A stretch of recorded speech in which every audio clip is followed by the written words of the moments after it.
സെയ്ഫ് അലി ഖാൻ്റെ വധശ്രമം അതിലെ പ്രതിയെ പിടികൂടി എന്നാണ് കേൾക്കുന്നത്. പക്ഷേ ആദ്യം പറഞ്ഞ പ്രതിയുടെ പേരൊന്നുമല്ല കേൾക്കുന്നത്. ഇപ്പോൾ പറഞ്ഞ പേര് തന്നെ ശരിയാണോ എന്ന് സംശയം. വല്ലാതെ ഈ കേസ് ഓരോ ദിവസവും കൂടുതൽ കൂടുതൽ കുഴഞ്ഞു മറിയുകയാണ്. ഇപ്പോൾ ആരാണ് ഇപ്പോൾ ഒടുവിൽ കിട്ടിയിരിക്കുന്ന പ്രതി? ഇപ്പോൾ യഥാർത്ഥ പ്രതിയെ പിടിച്ചു എന്ന് പോലീസ് പ്രഖ്യാപിച്ചിട്ടുണ്ട്.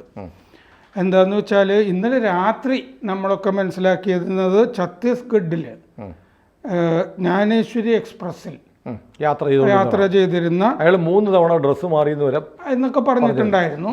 ദാദറിൽ കണ്ടിരുന്നു എന്നൊക്കെ പറഞ്ഞിരുന്ന ഒരു കഥാപാത്രം. 31 വയസ്സുള്ള ആകാശ് കൈലാസ് കനോജിയ പത്രങ്ങളിൽ വന്നിരിക്കുന്നത്. അതെ, തെറ്റാണത്. കാരണം അങ്ങനെ ഒരാളെ ഇയാൾ മുംബൈയിൽ നിന്ന് ബിലാസ്പൂരിലേക്കുള്ള ട്രെയിനാണത്.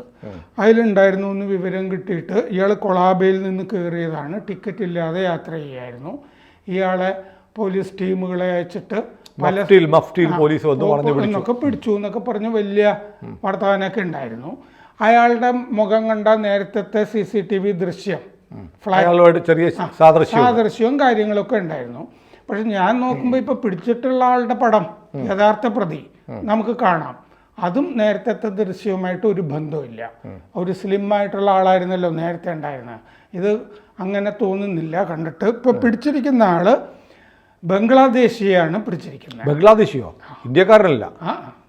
ബംഗ്ലാദേശിയാണ്. ഇയാൾ പശ്ചിമ ബംഗാളിൽ നിന്ന് മുംബൈയിൽ വന്നിട്ട്, അങ്ങനെ ആയിരിക്കുമല്ലോ, ബംഗ്ലാദേശിൽ നിന്നുള്ളവരാണല്ലോ, അതുകൊണ്ടാണല്ലോ മമത ജീവിച്ചു പോകുന്നത്. മുമ്പ് ഒരു പബ്ബിൽ ജോലി ചെയ്തിരുന്നു മുംബൈയിൽ. ഒരു റെസ്റ്റോറൻറ്റിൽ വെയിറ്റർ ആയിരുന്നു എന്നും പറയുന്നുണ്ട് ഇയാളുടെ പേര് വിജയ് ദാസ് എന്നാണ്. വിജയ് ദാസ് എന്ന് ആദ്യം പറഞ്ഞിട്ട് പോലീസ് പറയുന്നത് എന്താ അറിയോ? ഇയാൾക്ക് ബിജോയ് ദാസ് എന്നും പേരുണ്ട്, മുഹമ്മദ് ഇല്യാസ് എന്നും പേരുണ്ട്. അപ്പോൾ അതായിരിക്കും ഒറിജിനൽ പേര്. അതായിരിക്കാം ഒറിജിനൽ പേര്. മുഹമ്മദ് ഇല്യാസ് പിന്നീട് ഇന്ത്യയിൽ വന്നപ്പോൾ ബിജോയും ഒക്കെ ആയിട്ട് മാറിയതാണ്. ഒരു ശർമ്മ എന്ന് തന്നെ പറഞ്ഞു. ബാംഗ്ലൂരിൽ അവിടുന്ന് മാറി കുടുംബത്തോടെ വന്നിട്ട് ശർമ്മയും ഒക്കെ ആയിട്ടും ബ്രാഹ്മിൻസ് ആയിട്ട് ജീവിക്കുന്നുണ്ടായിരുന്നു. അപ്പൊ ഈ ബിജോയ് ദാസ്, വിജയ് ദാസ് എന്നൊക്കെ പറയുന്ന ഇവനെ പറ്റി പോലീസ് പറയുന്നത് ഇവന്റെ കയ്യിൽ ഒരു തിരിച്ചറിയൽ രേഖയും ഇല്ല. തിരിച്ചറിയൽ രേഖ ഇല്ലാത്ത ഒരുത്തന്നെ വിജയ് ദാസ് എന്ന് പറയേണ്ട കാര്യമില്ലല്ലോ. അവൻ പറഞ്ഞായിരിക്കും, ആദ്യം പറഞ്ഞ പേര് വിജയദാസ് ആയിരിക്കും. പിന്നെ ഇത് കണ്ടുപിടിക്കാനൊന്നും അത്ര പ്രയാസമുള്ളല്ലോ ഇവൻ്റെ കൂട്ടത്തിൽ. കാരണം ഇവനെ പിടിച്ചിരിക്കുന്നത് പടിഞ്ഞാറൻ താനയിൽ ഒരു ലേബർ ക്യാമ്പിൽ നിന്നാണ് ഇവനെ പിടിച്ചിരിക്കുന്നത്. എന്ന് വെച്ചാൽ ഇവൻ എങ്ങോട്ടും പോയിട്ടില്ല. ഇവൻ ഒരു ലോക്കൽ ട്രെയിൻ കയറി താനയിലേക്ക് പോയിട്ടുണ്ട്. ഇപ്പോൾ മറ്റേ ലോക്കൽ ട്രെയിനുകളൊക്കെ ഉണ്ടല്ലോ, നമ്മുടെ മെട്രോയും ഒക്കെ ഉണ്ടല്ലോ, സബർബൻ ട്രെയിൻ. മുംബൈയിൽ നിന്ന് ഞാനും ഒരിക്കൽ താനയിലേക്ക് ഇങ്ങനെ സാധാരണ ട്രെയിൻ കയറി പോയതായിട്ട് ഓർക്കുന്നുണ്ട്. ഗണേഷ്പുരിയിലേക്ക് പോകുമ്പോൾ ഈ രാത്രിയിലാണ് ഇവനെ പിടിച്ചിരിക്കുന്നത്. മുംബൈയിൽ പബ്ബിൽ ജോലി ചെയ്തിരുന്നു, ലേബർ ക്യാമ്പിൽ നിന്ന് പിടിച്ചിരുന്നു. ഇവൻ കത്തി കൊണ്ടാണ് ഇവൻ കുത്തിയത് എന്നാണ് പോലീസ് ഇപ്പോൾ പറയുന്നത്. മറ്റേ ബ്ലേഡ് കൊണ്ടല്ല, ആക്സോ ബ്ലേഡ് കൊണ്ടൊന്നുമില്ല, കത്തി കൊണ്ട് തന്നെയാണ് ചെയ്തിരിക്കുന്നത്. പിന്നെ ഏലിയാമ ഫിലിപ്സ് 5 അടി 5 ഇഞ്ച് ഉയരമുള്ള കറുത്ത നിറമുള്ള ഒരാൾ, ഇരുണ്ട നിറം ഉള്ള ആളാണെന്ന് പറഞ്ഞിരുന്നു. സ്ലിമ്മാണ് എന്നൊക്കെ പറഞ്ഞിട്ടുണ്ടായിരുന്നു. ദാദറിൽ ഹെഡ്ഫോൺസ് വാങ്ങുന്നൊരു ദൃശ്യം കിട്ടിയിരുന്നു ഒരു കടയിൽ നിന്ന്. രാവിലെ 9 മണി വ്യാഴാഴ്ച ആണിത് വാങ്ങുന്നതായിട്ട് കണ്ടത്. ബാന്ദ്ര റെയിൽവേ സ്റ്റേഷനിൽ കണ്ടിരുന്നൊക്കെ ആയിട്ട് നേരത്തെ പറഞ്ഞിരുന്നു. ആ ആള് തന്നെയാണോ ഇത്? അതായത് ദൃശ്യങ്ങൾ പുറത്തു വിട്ടല്ലോ. ഈ പിടിച്ച ആളുടെ ദൃശ്യവും മറ്റേതുമായിട്ട് എനിക്കൊരു ബന്ധവും തോന്നിയില്ല. അത് ആളുകളെ വഴിതെറ്റിക്കാനും മാധ്യമങ്ങളെ വഴിതെറ്റിക്കാനും ഒക്കെ പോലീസ് ഇവനെ പിടിക്കാൻ വേണ്ടിയിട്ട് വേറെ ഒരാളുടെ പടം, ഇവൻ സംശയിക്കരുത്, ഇവൻ ഇരിക്കുന്ന സ്ഥലത്ത് തന്നെ ഇരിക്കാൻ വേണ്ടി പോലീസ് ഇങ്ങനെ ചെയ്യാറുണ്ട്. ഇയാൾ കുറച്ച് ദൂരെ പോയിട്ട് വേറെ ആളെ പിടിച്ചു എന്ന് കരുതി ഇവൻ സ്വസ്ഥമായിട്ട് ഇരുന്നോളൂ, ഞാൻ രക്ഷപ്പെട്ടു, ആളെ പിടിച്ചല്ലോ, ഫോട്ടോയൊക്കെ കൊടുക്കും. അപ്പോൾ എന്തായാലും ആ പിടിച്ച ആൾ വേറെയാണെന്നുള്ളത് വളരെ വ്യക്തമാണ്. അയാളുടെ പേര് ആകാശ് കൈലാസ് കനോജിയ എന്നാണ് പറഞ്ഞിരുന്നത്. പിടിച്ചിരിക്കുന്നത് ബംഗ്ലാദേശിയാണ്. ബംഗ്ലാദേശിൽ നിന്ന് അനധികൃത പോലീസുകാരെ ഇങ്ങനെ ചിലപ്പോ ഈ ഒരു പോലീസുകാരനെ തന്നെ ഫോട്ടോ എടുത്തിട്ട് പിടിച്ച് അങ്ങനെ കൊടുക്കാൻ ചെയ്യാറുണ്ട്. കാരണം അല്ലാത്ത ആളുകളാവുമ്പോൾ ഉടനെ ഫേസ്ബുക്കിലൊക്കെ ഒരു പോലീസ് ആവുമ്പോൾ ഒരു പോലീസിലുള്ള ഒരാളുടെ ഫോട്ടോ എടുത്ത് പ്രതിയെ കിട്ടി എന്ന് പറഞ്ഞ് ഒരു വാർത്ത പോലീസിൻ്റെ ഒഫീഷ്യലി വരേണ്ട അൺഒഫീഷ്യലായിട്ട് ലീക്ക് ചെയ്ത് കൊടുത്താൽ മതി. അങ്ങനെ മതി. അപ്പോൾ ഈ അനധികൃത കുടിയേറ്റക്കാരനാണ് ബംഗ്ലാദേശിൽ നിന്നുള്ള അതിർത്തി വഴി വന്നിരിക്കുന്നത്. പശ്ചിമ ബംഗാളിലാവുമ്പോൾ തൃണമൂൽ കോൺഗ്രസ് സുഖമായിട്ട് പാർപ്പിച്ചോളും. റോഹിംഗ്യകളെയും പാർപ്പിക്കും, ബംഗ്ലാദേശികളെയൊക്കെ പാർപ്പിക്കും. ഇങ്ങനെ വന്നിരിക്കുന്ന ഒരു മാരണം ആണ് ഇത്. പിന്നെ അകത്തു നിന്ന് പൊതുവെ ഈ ദേശീയ ചാനൽ ചർച്ചകളൊക്കെ നോക്കുമ്പോൾ അകത്തു നിന്ന് സഹായം കിട്ടിയിട്ടുണ്ട്. പിന്നെ ഒരു ആഭ്യന്തര കലഹം വീടിൻ്റെ അകത്ത് ഉണ്ടായിട്ടുണ്ട് എന്ന് ഈ അപ്പുറത്തെ ഫ്ലാറ്റുകളിലൊക്കെ താമസിക്കുന്നവരുമൊക്കെ ഈ ചാനലുകളിൽ സംസാരിക്കുന്നത് കണ്ടു. അപ്പുറത്തെ ഫ്ലാറ്റുകളിൽ താമസിക്കുന്ന ഒരു സ്ത്രീ തന്നെ ഇന്നലെ വന്നിട്ട് പറഞ്ഞിട്ടുണ്ടായിരുന്നു, കരീനെ ഒരിക്കൽ അറിയിച്ചിരുന്നതാണ്. അവർ ഗർഭിണിയായിരുന്ന സമയത്ത് അവർ കുറേ മരുന്നുകൾ കഴിക്കുന്നുണ്ടായിരുന്നു. ഇവിടെ ജോലി ചെയ്യുന്ന രവി എന്നോ മറ്റോ പറഞ്ഞിട്ടുള്ള ഒരുത്തൻ, ഈ കരീനയുടെ അവിടെ ജോലി ചെയ്തിരുന്ന ഒരു സഹായി, ബംഗാളിയൊക്കെയാണെന്ന് തോന്നുന്നു, ബംഗാളിൽ നിന്ന് വന്നോ ഇവർ പറഞ്ഞത് ഒറീസക്കാരനാണെന്നാണ്, ഒഡിയ ആണെന്ന് പറഞ്ഞിരുന്നു. ഇയാൾ ഈ സംസാരിച്ച ചാനലിൽ സംസാരിച്ച സ്ത്രീയുടെ അവിടെയും ഒരു ഒഡിയക്കാരൻ സഹായി ഉണ്ട്. അവൻ്റെ ഫോണിലേക്ക് കരീനയുടെ സഹായി ഇവര് കഴിക്കുന്ന മരുന്നുകളൊക്കെ ഉണ്ടല്ലോ, ഇതിൻ്റെയൊക്കെ ഫോട്ടോ എടുത്തിട്ട് അങ്ങോട്ട് അയച്ചു കൊടുക്കുമായിരുന്നു എന്ന്. അപ്പോൾ ഇത് കണ്ടിട്ടാണ്, ഇത് വൃത്തികെട്ട പരിപാടിയാണല്ലോ. എന്നിട്ട് ഈ ഗർഭിണിയായ കരീനയെ ദ്രോഹിക്കണ്ടെന്ന് വെച്ചിട്ട് കരീനയുടെ അച്ഛനെ വിളിച്ചിട്ട് ഇവര് നടക്കുന്നുണ്ട് കേട്ടോ കാര്യം. കുറച്ച് കഴിഞ്ഞിട്ട് കരീനയെ വിളിച്ച് ചോദിച്ചു കഴിഞ്ഞപ്പോൾ ഇങ്ങനെ വിവരം പറഞ്ഞതിന് നന്ദി കേട്ടോ എന്ന് പറഞ്ഞു. ഈ സ്ത്രീ ചോദിച്ചു, അവൻ ഇപ്പോഴും നിങ്ങളുടെ കൂടെ ഉണ്ടോ എന്ന് ചോദിച്ചപ്പോൾ അവൻ ഇപ്പോഴും കൂടെ ഉണ്ടെന്നും പറഞ്ഞു. എന്ന് പറഞ്ഞാൽ പുറത്താക്കിയിട്ടില്ല. ഇങ്ങനെയാണ് കാര്യങ്ങൾ. പിന്നെ കരീനയുടെ മൊഴി ഇന്നലെ റെക്കോർഡ് ചെയ്തിരുന്നു പോലീസ്. ആ മൊഴിയും വല്ലാത്ത അസാധാരണവും വിചിത്രവുമായിട്ടുള്ള മൊഴി. പത്രങ്ങളിൽ വന്നത് ശരിയാകണം എന്നില്ല, അങ്ങനെയാണ് എനിക്ക് തോന്നുന്നത്. പക്ഷെ പത്രങ്ങളിൽ വെച്ച് നോക്കുമ്പോൾ ഇത് ശരിയാകണം എന്നില്ല. അവർ പറഞ്ഞത് ആ 8 വയസ്സുള്ള തൈമൂർ എന്ന് പറഞ്ഞ കുട്ടി ആണ് ഒരു സഹായിയുടെ കൂടെ ആശുപത്രിയിലേക്ക് സൈഫിനെ കൊണ്ടുപോയത് എന്നാണ്.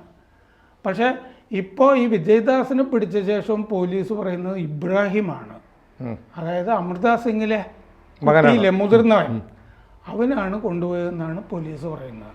അപ്പോൾ ഒറ്റ നോട്ടത്തിൽ തന്നെ കരീനയുടെ മൊഴിയിൽ വ്യത്യാസം. അല്ല, ഞാൻ ആലോചിക്കുന്ന നമ്മൾ ഈ കേരളത്തിലുള്ള ആളുകൾ ടിപ്പു സുൽത്താൻ എന്ന് പറയുമ്പോൾ നമുക്കൊരു വല്ലാത്ത ഒരു അസ്വസ്ഥത ഉണ്ടാവും. അതുപോലെയാണ് വടക്കേ ഇന്ത്യക്കാർക്ക് തൈമൂർ എന്ന് പറഞ്ഞത്. അയ്യോ, ടിപ്പുവിനേക്കാൾ എത്രയോ വലിയ ഭീകരനായിരുന്നു. സ്വന്തം മകന് സെയ്ഫ് അലി ഖാൻ ഹിന്ദുക്കളെ കൂട്ടക്കൊല ചെയ്ത ഒരു പിശാചിൻ്റെ പേരാണ് ഇട്ടിരിക്കുന്നത് അറിഞ്ഞപ്പോഴത്തേക്ക് വല്ലാത്ത ഷോക്കായിപ്പോയി. മംഗോളിയ എന്നുള്ള ആളല്ലേ ഈ തൈമൂർ എന്നൊക്കെ പറയുന്ന ഭീകര കഥാപാത്രമല്ലേ, ഈ ബുദ്ധിസ്റ്റ് കേന്ദ്രങ്ങളൊക്കെ ആക്രമിച്ച് നശിപ്പിച്ച. എന്നിട്ട് ഇവർ പറയുന്നത് എന്താണെന്ന് വെച്ച് കഴിഞ്ഞാൽ ഇവർക്ക് പേടിയായി കരീനയ്ക്ക്. ഈ ആഭ്യന്തര കലഹം ഉണ്ടെങ്കിൽ പേടി കുറച്ച് കൂടും. അവർ പറയുന്നത് എന്താണെന്ന് വെച്ചാൽ ഈ സംഭവം ഉണ്ടായ ശേഷം അവരുടെ സഹോദരി കരിസ്മ കപൂർ ഇവിടെ വന്നിട്ട് കരീനയെ വിളിച്ചുകൊണ്ട് അവരുടെ വീട്ടിലേക്ക് പോയി, ഘാറിലെ വീട്ടിലേക്ക് കൊണ്ടുപോയി എന്നാണ് അവർ പറയുന്നത്. അപ്പോൾ അവർ സൈഫിനെ കൊണ്ടുപോകാനോ ഒന്നും ആശുപത്രിയിലേക്ക് പോകാൻ ഇതുവരെ നമ്മൾ അറിഞ്ഞതും കേട്ടതും ഒന്നും അല്ല യഥാർത്ഥത്തിൽ നടന്നത്. നമുക്ക് പറയേണ്ട വേറൊരു കഥയുണ്ട്. ഈ സൈഫിനെ ആശുപത്രിയിലേക്ക് കൊണ്ടുപോയ ഒരു ഓട്ടോറിക്ഷക്കാരൻ അയാൾ അവിടുത്തെ സ്വയം സേവകനാണ്, RSSകാരനാണ്. അതിന് പ്രതിഫലമൊന്നും വാങ്ങിയിട്ടില്ല. അയാൾ ആശുപത്രിയിൽ വെച്ച് പറഞ്ഞതായിട്ട് കേട്ടു.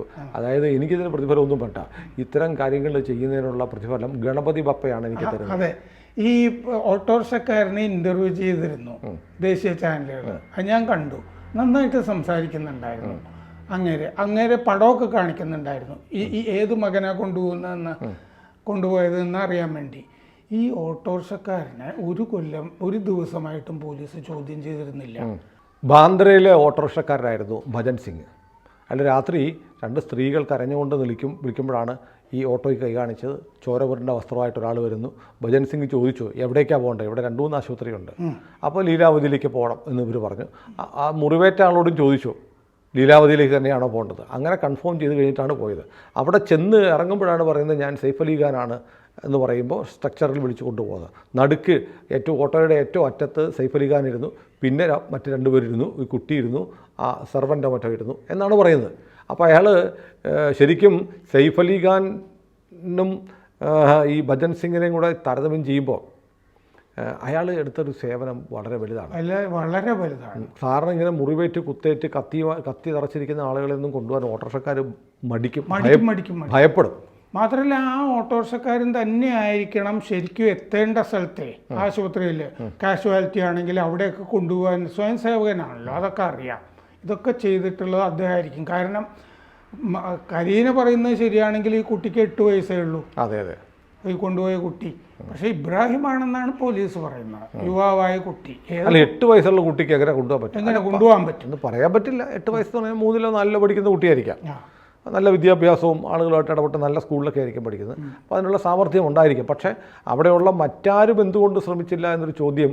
അപ്പുറത്തും ഫ്ലാറ്റുകളും കാര്യങ്ങളും ഒക്കെ ഉണ്ട്. ഓട്ടോറിക്ഷയാണ് വിളിച്ചത് എന്നൊക്കെ. ഓട്ടോറിക്ഷ വിളിച്ചത് എന്തുകൊണ്ടാണ്? അവിടെ നിന്നുള്ള വണ്ടി 6 കുത്തുണ്ട്.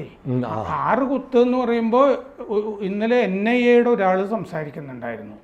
അയാൾ പറഞ്ഞപ്പോഴാണ് ഞാൻ ശ്രദ്ധിച്ചത്, ഒരാൾ വന്നിട്ട് ഒരാളെ 6 തവണ കുത്തുന്നുണ്ടെങ്കിൽ അത് കൊല്ലാൻ ഉദ്ദേശിച്ച് തന്നെയാണ് ചെയ്തിരിക്കുന്നത് എന്ന് പറഞ്ഞിട്ടുണ്ട്. ഒരു കള്ളൻ രക്ഷപ്പെടാനാണ് ഒരു കുത്തു കുത്തിയിട്ട് ഇവർ പാനിക്കാമോ ഓടി രക്ഷപ്പെടും. അയാളും പാനിക്കാവുകയാണല്ലോ. അതെ, അതാണ്. അപ്പോൾ പിന്നെ ഇതിൻ്റെ അകത്ത് കരീനയൊക്കെ പറയുന്നതിൻ്റെ അകത്ത് കുഴപ്പം പിടിച്ചൊരു കാര്യം കൊട്ടേഷനാണല്ലേ എന്നാണ് കരുതേണ്ടത്. അത് നമ്മൾ ആദ്യ ചർച്ച ചെയ്യുമ്പോഴും നമ്മൾ ആ സംശയം ഉന്നയിച്ചിരുന്നു, പച്ചയ്ക്ക് പറഞ്ഞില്ല എന്നേ ഉള്ളൂ. അപ്പോൾ ആ 11ാം നിലയിലൊരു മുറിയിൽ ഇയാളെ പൂട്ടിയിടുന്നുണ്ട് എന്ന് പറയുന്നുണ്ട് മൊഴിയിൽ. പൂട്ടിയിട്ടിട്ട് സ്ത്രീകളും കുട്ടികളും എല്ലാം 12ാം നിലയിലേക്ക് പോയി രക്ഷ തേടിയിട്ട്. പിന്നെ എങ്ങനെ ഇയാൾ രക്ഷപ്പെട്ടു? പൂട്ടിയിട്ടാണല്ലോ. പിന്നെ ഇയാളെങ്ങനെ രക്ഷപ്പെട്ടു? അപ്പോൾ അകത്ത് സഹായി വേറെ ഉണ്ട്. ഏതായാലും ദുരൂഹതകൾ പുറത്ത് വരിക തന്നെ ചെയ്യും, ഉറപ്പായിട്ടും പോലീസ് റിവീൽ ചെയ്യും. പിന്നെ കരീന പറഞ്ഞൊരു കാര്യം, ആഭരണങ്ങളൊക്കെ ഓപ്പണായിട്ട് കിടപ്പുണ്ടായിരുന്നു. ഇയാൾക്ക് ഇതൊന്നും വേണ്ടിയിരുന്നില്ല. അയാൾക്ക് വേണ്ടിയിരുന്നത് സെയ്ഫ് അലി ഖാനെ സേഫ് അല്ലാതാക്കുക എന്നുള്ളതായിരുന്നു. അതെ, അതായിരുന്നു സംഭവം. ചെയ്തിരിക്കുന്നത് ബംഗ്ലാദേശിയുമാണ്. ഏതായാലും കൂടുതൽ വിവരങ്ങൾ വരട്ടെ. കൂടുതൽ വാർത്തകളും വിശേഷങ്ങളും നിങ്ങളിലേക്ക് എത്താൻ ABC മലയാളം സബ്സ്ക്രൈബ് ചെയ്യുക, ബെൽബട്ടനും അമർത്തുക.